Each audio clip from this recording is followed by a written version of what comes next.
இடைவெளியின்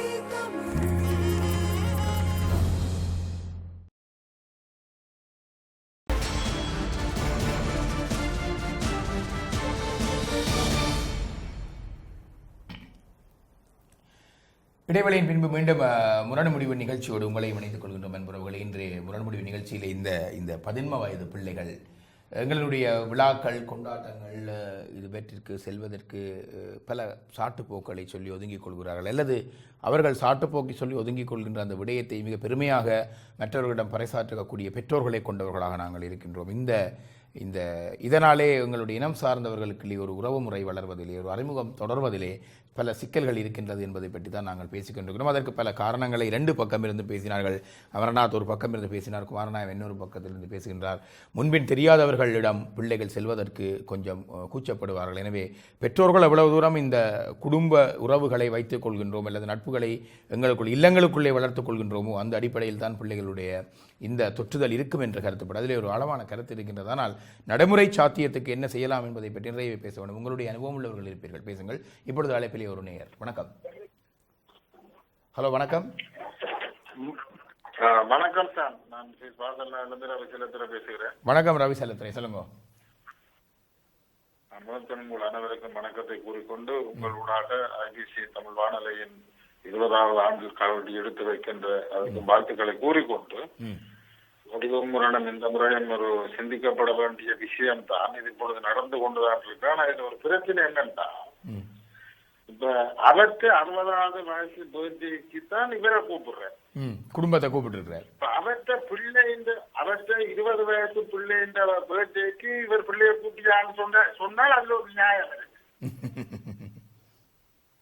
இப்ப இது கேட்கறது என்றால், தந்த பிள்ளைன்ற பர்த்டேக்கு வராம உண்ட பிள்ளைய உண்ட வயசாக்கத்தை கூட்டி கொண்டு வான்னு சொன்னால் அது ஒரு பாரிய பிரச்சனை இருக்குன்னா, நாங்கள் 2 வேறுபட்ட சூழ்நிலையில இருந்திருக்கிறோம்.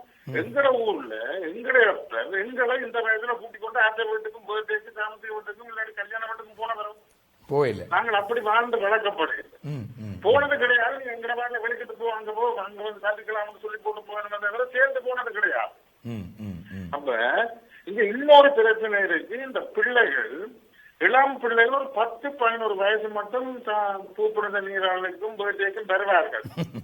ஆனா எங்க மக பூப்புனித நீராடலுக்கு பெண் பிள்ளைகள் தான் கூடுதலாக பெற்றோரோட போகக்கூடியதாக இருக்கு. ஒரு 15-16 வயசுக்கு மேற்பட்ட ஆண் பிள்ளைகள் போவதை தவிர்த்துக் கொள்வார்கள். அப்ப ஏன்னு சொன்னால், அது அவர்கள் எங்கு வந்து பாருங்க, ஒவ்வொன்றும் அந்த பிள்ளைகள் படிக்கின்ற பாடசாலையில இருந்து 20 வயசு பிள்ளைகளுடைய பர்த்டேன்னு சொன்னா அங்க 20 வயசு பிள்ளைகள் தான் நிற்பார்கள். அப்படி வாழ்ந்து வளர்க்கப்பட்டு விட்டார்கள். மற்ற இன்னொன்று சொன்னோம்னால், இப்ப தாயினுடைய கடமை வந்து பிள்ளை சாப்பிடைக்க இதெல்லாம் சொல்லி பழக்கணும்னு சொல்லி சொன்னதான் ஒரு அழைப்பிலே சொன்னாரோ. அப்படி சொல்லிக்க பிள்ளைகள் சொல்லுது, நிம்மதியா சாப்பிட வந்தா சாப்பிட விட மாட்டேன். அதுக்கே அட்வைஸா சொல்லி கொண்டிருக்கீங்களா? அதுக்கே அட்வைஸா பிள்ளைகள் கேட்கிறாரு. ஆமா, நாங்க சாப்பிடுறது இந்த நாளைக்கு ஃபுட்பால் மேட்ச் நடக்கும் போது இல்ல 4 விஷயம் நடக்கும் போது அதை ஹாப்பியா கிடைக்கும். அதை விட்டுட்டு நீங்க திருப்பியும் படிப்பிக்கிறீங்களான்னு கேட்ட உடனே அந்த திருப்பியும் பயம் வந்துருது. அங்க போன அளவுக்கு தான் நடக்க போகுது. மற்றது இன்னொரு விஷயம் நான் பார்த்திருக்கேன். நமது பிள்ளைகளோடு போனால் வருவார்களே வில்லங்கத்துக்காக நாங்களும் ஹையா கூட்டிட்டு மத்திய சொல்லி மண் பிள்ளைகள் கூட்டி கொண்டு போனா அந்த மத்திய அங்க சாப்பாடு டைம் வருவாங்க. அவருக்கு வர நாங்கள் சாப்பாட்டுக்கு மெனக்கெட்டு பிள்ளைகளாக்கா அவையில் என்ன செய்யணும், இந்த அந்த கேப்புக்கு போய் மெக்டொனால்ட் இல்லாட்டி ஒரு ரெஸ்டாரண்ட்ல சாப்பிட்டு வந்துட்டு சோறுதானே. அப்ப இதையும் நடக்குது. மற்றது அப்படி இருந்தா நான் யோசிச்சேன், இப்படி சொல்லி கூட்டி கொண்டு போகலாம். இத வாங்கடாப்பா, இப்ப நான் போய் 100 ரூபா மொய் எழுத போறேன். எழுதுற காய்க்கு 4 பேர் சாப்பிட்டோம்டா கணக்கு பார்த்தால் நாங்க 125 ரூபாய்க்கு சாப்பிட்டு 100 ரூபாய் கொடுத்துட்டு வரோம்னு சொல்லி கூட்டி கொண்டு போகலாமே தவிர இந்த மாதிரியான விடயங்களை சொல்லி கூட்டி ஓரளவு விளங்கப்படுத்தலாம். ஆனால் அதற்கென்று விழாக்களுக்கு போகாமல் ஒரு குறிப்பிட்ட ஒன்று கூட மாதிரி வச்சு அதில் 4 விஷயங்களையும் கதைத்து அப்படி சொல்லி விளங்கப்படுத்தலாம் ஒழிய இப்படி உறவுகளுக்கு கூட்டிக் கொண்டு போறதால அங்க நடைமுறை சாத்தியம் இல்லை என்பதுதான் என்ற கருத்தாக இருக்கிறது. கூறிக்கொண்டு சந்தர்ப்பம் அவங்களுக்கு நன்றி விட வருகிறேன். நன்றி, வணக்கம். நன்றி ரவி செல்லத்துறை. ரவி செல்லத்துறை எப்பொழுதுமே நகைச்சுவையாக இந்த விடயங்களை எனக்கு ஒன்று இந்த சாப்பிட்ற இடத்துல விட்டி வளர்க்குறது என்று சொல்கிற விஷயம் அவர் சொல்கிற சரி. சில இடங்களில் நாங்கள் சொல்லுகின்ற பொழுது சில வேளை ஒரே விடயத்தை 2-3 தரம் சொன்னாலே இந்த பிள்ளைகளுக்கு சில வேளையில் பிடிக்காது. இது ஏற்கனவே சொல்லிவிட்டீர்கள். என்னுடைய இன்றைய இங்கே வருகின்ற பொழுது எனக்கும் என்னுடைய மகனுக்கும் நடந்த உரையாடல் கூட அதுதான். நான் ஒரு விடயத்தை முன்பு போன கிழமை ஒரு முறை சொன்னேன், 2வது முறை சொன்னதோ அவர் சொன்னார் இது ஏற்கனவே சொல்லிவிட்டீர்கள் என்று. இந்த நடைமுறை சாத்தியத்தோடு இந்த நடைமுறை விடயங்களோடு தான் நாங்கள் ஒவ்வொரு பிரச்சனைகளையும் பார்க்க வேண்டியதாக இருக்கிறது. மிக சிக்கல்லான். அவர் இன்னொரு விடயம் சொல்லியிருந்தார், ஊரில் நானும் இப்பொழுது யோசித்து பார்க்குறேன். நானும் அம்மா அப்பாவோட சேர்ந்து நான் நினைக்கிறேன் என்னுடைய வாழ்க்கையில் ஒரு 4-5 கொண்டாட்டங்களுக்கு தான் குடும்பமாக போயிருப்போம். மற்றபடி அங்கே இந்த கொண்டாட்டங்கள் என்பது ஒரு பணச்சடங்கு போல தான் நடக்கும். அங்கே அவர்கள் பெற்றோர்கள் போவார்கள், பெரியவர்கள், அந்த பணச்சடங்கு முடிந்து விடுவார்கள், வந்து விடுவார்கள். ஆனால் இங்கே அந்த அன்பளிப்புகள் பணச்சடங்குகளுக்கு அப்பால் பட்டு ஒரு உறவுகளுக்காகவும் சந்தோஷமாக அந்த நாட்களை கழித்து எங்களிடம் வேலைப்பளுக்களையும் அந்த மன அழுத்தங்களையும் ஸ்ட்ரெஸ்ஸையும் நீக்குவதற்காக இந்த கொண்டாட்டங்கள் பாவிக்கப்பட பார்க்கின்றது. எனவே தான் குடும்பமாக நாங்கள் செல்கின்ற இந்த இதுகளை மிஸ் பண்ணாமல் செல்கின்ற ஒரு சம்பிரதாயம் இருக்கிறது ஊரிலே. அப்படி குடும்பமாக கொண்டாட்டங்களுக்கு செல்வது மிக அபூர்வம். மிக நெருக்கமான உறவுகளை தவிர ஏனைய விடயங்களுக்கு அம்மா அப்பா வழிகிட்டு போவார்கள். அப்படித்தான் எனக்கும் அனுபவமாக இருந்தது. சில பேருக்கு சில வேளைகளிலே சில கிராமங்களிலே கூட்டாக செல்கின்ற வழக்கம் இருந்திருக்கலாம், எனக்கு தெரியவில்லை. நீங்கள் பேசுகின்ற பொழுது நாங்கள் அந்த விடயங்களை அறிந்து கொள்ளலாம். இன்னும் ஒரு நேர அழைப்பிலே. வணக்கம். ஹலோ வணக்கம். ஹலோ வணக்கம். நான் தென்மார்க்கிலேருந்து குணசீலன் பேசுகிறேன். வணக்கம் குணசீலன், சொல்லுங்க. இது என்னன்னு சொன்னால், இப்போ நாங்கள் முதல் இப்போ எங்களோட தாய்நாட்டில் போகிற கதைகள் எங்களுக்கு ஒத்து வராது நினைக்கிறேன். அது நாங்கள் அது சம்பந்தமாக இங்கே இங்கத்தை பிரச்சனையை தான் கதைக்கிறதுக்கு நீங்கள் இந்த இதை நடத்துறீங்கன்னு நான் நினைக்கிறேன். அப்போ அது அங்கே நடக்கிற கதையை நாங்கள் இதுக்கு உணர்ந்து இப்போ இங்க நிலைக்கு இதுக்குள்ளே சேர்க்கையில் அதை நினைக்கிறேன் நான். உண்மை உண்மை சொல்லுங்க. குணா சொன்ன தந்த குணா ஒன்று சொன்னார், இந்த விஷயங்கள் அவர் சொன்னார். பிள்ளைகளை அப்படி கூட்டிட்டு போறதால நல்லது, அது எவ்வளவு பிரயோசனத்தை தரும் என்று அவர் ஒரு பொதுவாக அவர் சொல்ற கருத்து அது உண்மை, அது சரி அவர் சொன்னது.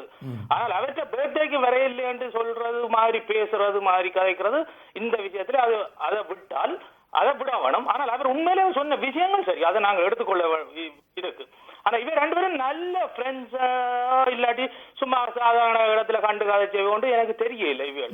அப்ப இவர் உண்மையில ஒரு நல்ல ஃப்ரெண்ட்ஸ் சொல்லி சொன்னால் சில நேரம் குடும்பத்தோட நாங்கள் அவைகளை சந்திக்காட்டியும் சில விஷயங்கள்ல சில தொழிற்பாடுகள்ல நாங்கள் தொடர்ந்து வேலை செய்து இருந்திருக்க கூடும். அப்ப அதால இவர் நல்ல ஃப்ரெண்ட்ஸா இருக்கலாம். அப்படியே ஒரு முறையில சொல்லி இருந்தால் அவர் நல்ல ஃப்ரெண்ட்ஸ் என்ற முறையில சொல்லி இருந்தால் நாங்கள் இவர் எடுத்துறிஞ்ச மாதிரி கதைக்கிறார். நான் கூட்டினாரா அப்படி இப்படி சொல்லிக்கலாம். வேண்டாம் அவரை சொன்ன அந்த பாட்டி மாதிரி தான் கிடக்கு வேட்டு இதை பாக்க அப்படி அவர் எடுத்துறிஞ்சு கதைக்க கூடாது. உண்மையின்படி உண்மையா ஒரு மனுஷன் எனக்கு சந்தோஷமாவோட கொண்டாட்டத்துக்கு சொல்லிக்கிட்டாங்கன்னா நாங்கள் அதை சந்தோஷமா போய் நாங்கள் அதை அனுபவிக்க வேணுமே தவிர அவற்றை மகன் வர்ற மாதிரி இப்ப எடுத்துறிஞ்சு கதைக்க கூடாது. அதுவும் ஒரு பிள்ளை சொல்லுங்க. அது உண்மை. அதோட நாங்கள் இந்த பிள்ளைகள் கொண்டாட்டங்களுக்கு கூட்டினால் போரிங் இருக்குன்னு சொல்றது அது உண்மை. ஆனா இருந்தாலும் நாங்கள் என்ன செய்யணும்னு சொல்லி சொன்னா, இப்ப நாங்கள் ஒரு கொண்டாட்டத்துக்கு போனோம்னு சொல்லி சொன்னால் அப்பா அம்மா பிள்ளைகள் எல்லாரும் போனா நாங்கள் போன உடனே சில இடங்கள்ல போனா ஒரு மேசை ஒதுக்கப்பட்டிருக்கும். சில பெரிய பாட்டி பீரியடு தண்ணி பாடி அப்படி என்றால் அப்பா அம்மா அதுக்கு போயிருக்கணும்.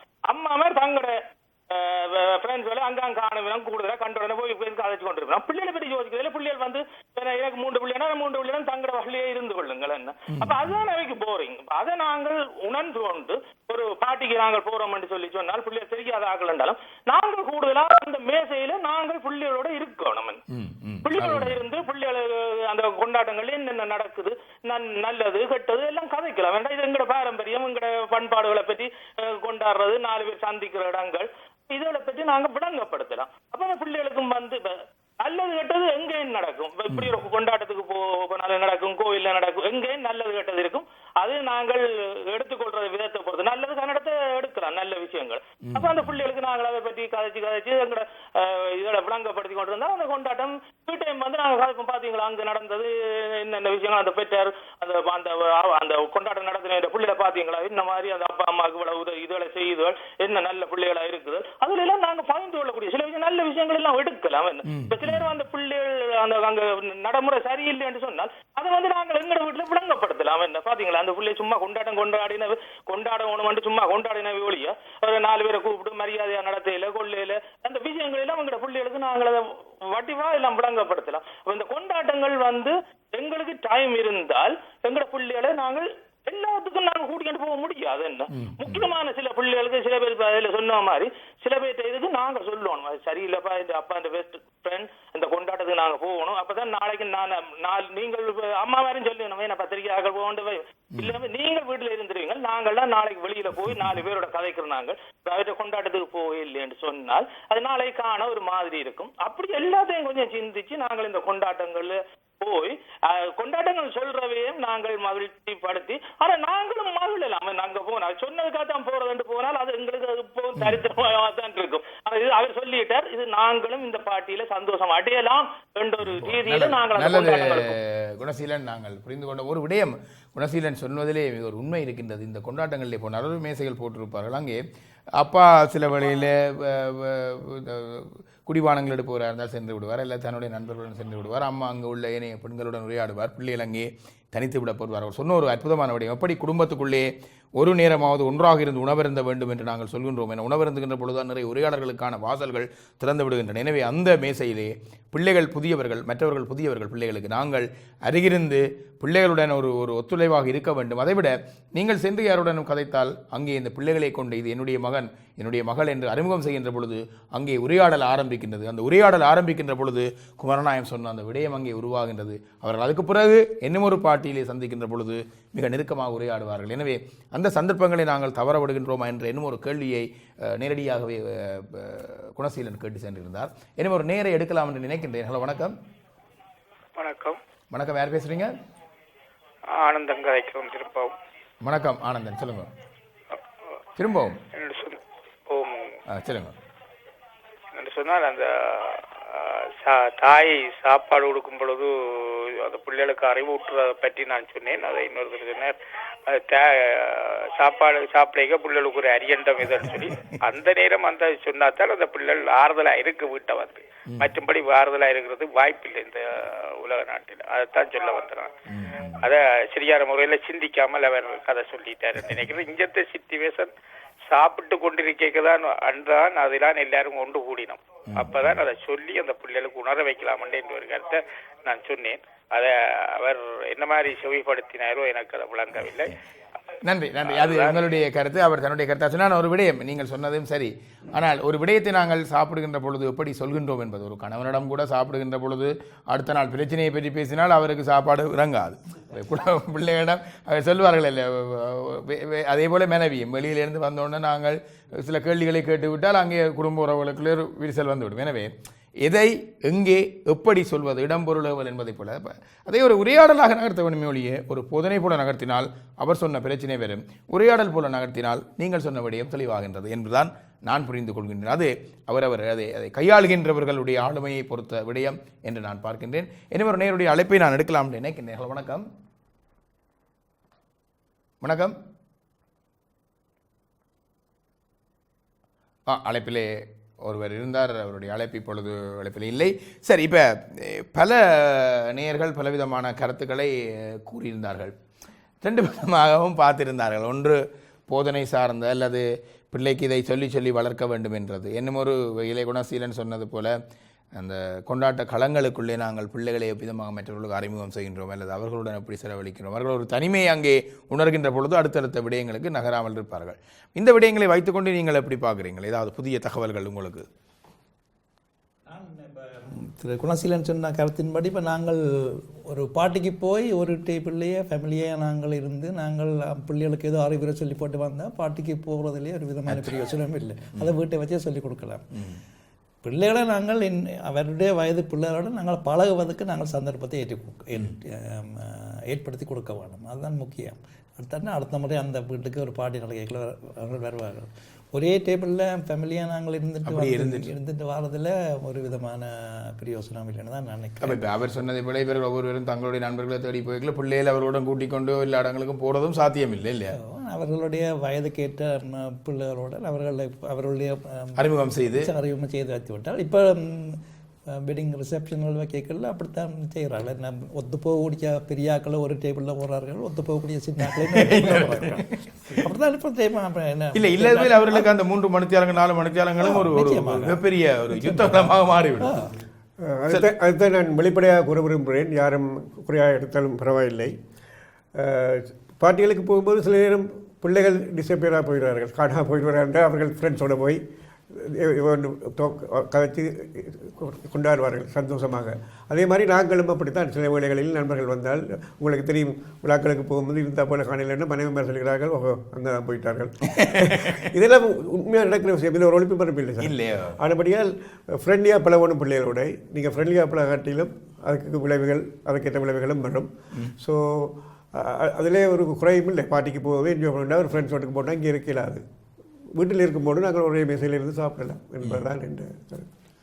நேரொருவர் அழைப்பில் இருக்கின்றார் என்று நினைக்கின்றேன். இல்லை, ஏதோ தொலைபேசி அழைப்பில் ஏதோ சிக்கல் இருக்குது. சரி, இப்போ சரி, நீங்கள் 2 பேரும் பாத்திரங்களே பாகமாடி இருக்கிறீங்க. எனக்கு தெரியும் உங்கள் 2 பேருக்குமே ஆண் பிள்ளைகள் இருக்கிறார்கள், பெண் பிள்ளையும் இருக்கும்னு நினைக்கிறேன், தெரியல. 1க்கும் மேற்பட்ட குழந்தைகளை வளர்த்த ஒரு பாரிய பொறுப்புமிக்க தந்தையர்களாக நீங்களும் இருக்கிறீர்கள், இவர்களும் தான். இப்போ நீங்கள் பாத்திரத்தை வந்து பாகமாடி இருந்தீங்க. சில அதுக்கு எதிர் முனையான ஒரு கருத்துடையவர்களாகவும் நீங்கள் இருக்கக்கூடும்.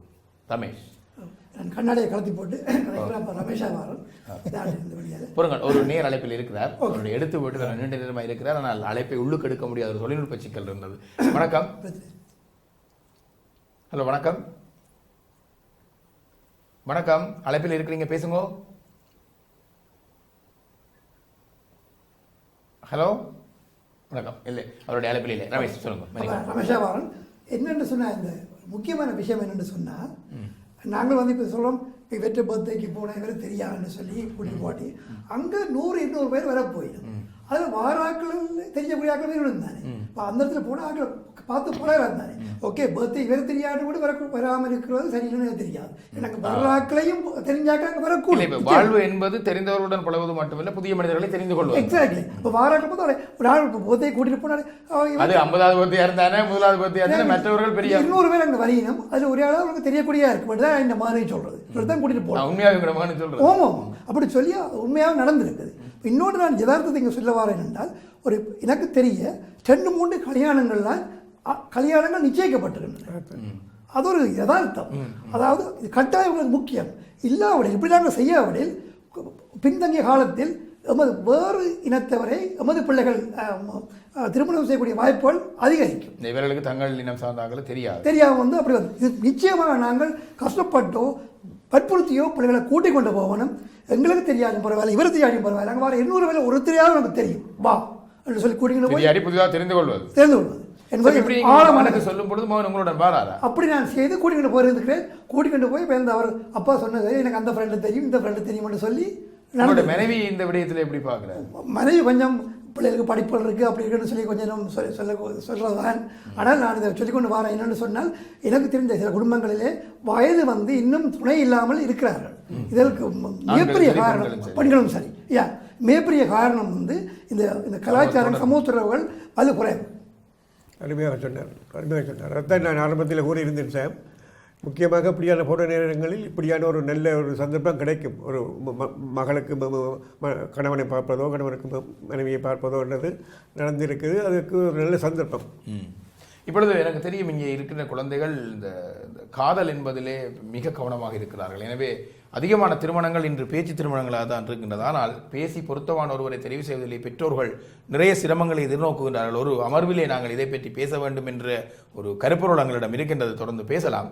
ஆனால் இது ஒரு சிக்கல் இருக்குது. அப்படியான சந்தர்ப்பங்களில் இவர்கள் தங்களுக்குரியவர்களை பழகி புரிந்து கொண்டு தெரிவு செய்வதற்கு எப்படியான சந்தர்ப்பங்கள் உதவுமோ என்கின்ற ஒரு தூர நோக்கு இருப்பதிலே தவறில்லை என்று தான் நினைக்கிறேன். ஆனந்தன், சொல்லுங்கள். உங்களுக்கும் பிள்ளைகள் இருக்கிறாங்க. அதுதான் பொதுவாக எங்களோட கம்யூனிட்டி, அதாவது வந்து நாங்கள் எங்களோட தமிழாக்களோட உறவு பாலம் வரை இருக்கக்குள்ள எங்களோட மக்கள் சொல்லிக்கணும், அப்பா நீங்கள் மட்டும்தான் போவில் அவையிலேன் வர்ற இல்லைன்ட்டு. அதற்காண்டியாகவே நான் பிள்ளைகளை கூட்டி கொண்டு போஸ்ட் பண்ணி கட்டாயம் கூட்டி கொண்டு தான் போயிருக்கின்றேன். சில வேளையில் எங்களோட வீட்டையும் வரவின மக்கள் அந்த நேரம் கண்டு இவர் தான் ஷாம், இவர் தான் ரத்னம், இவர் தான் எல்லாரையும் அறிமுகப்படுத்தோன்னா அவைகள்ட்ட அந்த மைண்டில் அது இருக்கும். சொல்லக்குள்ள ஆற்ற பேட்டையப்பான்னு கேட்கக்குள்ள நான் சொல்கிறேன், சேம் அவையில்ட பிள்ளையிட பேட்டையண்டோ கட்டாயம் போகுமாப்பாண்டா அவள் விரும்பி வர்ற இடங்களும் உண்டு. ஆனால் எங்களில் தான் இருக்குது பிள்ளையில ஆற அறிமுகப்படுத்துறது, பிள்ளையில எங்கே கூட்டிகிட்டு போகிறதுன்னு பெற்றோர் தான் நாங்கள் முன்னுக்கிட்டு பிள்ளையில நடத்தோம்.